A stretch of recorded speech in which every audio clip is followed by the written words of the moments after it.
মূলত রাজু আমার দোষী আছে, রাজু বর্মন তো মেন দোষী, তার সাথে আরও অনেকে, তাদের দৃষ্টান্তমূলক শাস্তি প্রদান।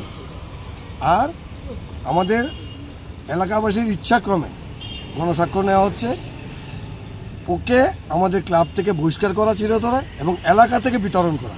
এখন আমার একার পক্ষে তো এলাকা থেকে বিতরণ করা নেই, পুরো এলাকাবাসী আজকে সমাবেত হয়েছে এবং তারা গণস্বাক্ষর দিচ্ছে যাতে সে ভবিষ্যতে এলাকাতে না ঢুকতে পারে।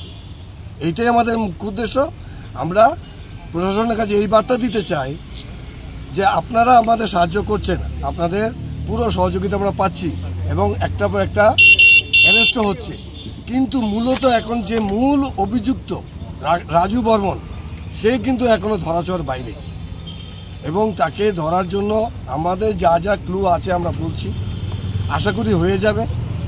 আর ওকে আমরা ক্লাব থেকে বহিষ্কার করব, এলাকা থেকে বিতরণ করার জন্য এলাকাবাসীরা সমবেত হয়েছে এবং গণস্বাক্ষর চলছে, এটা আপনাদের কাছে প্রডিউস করব।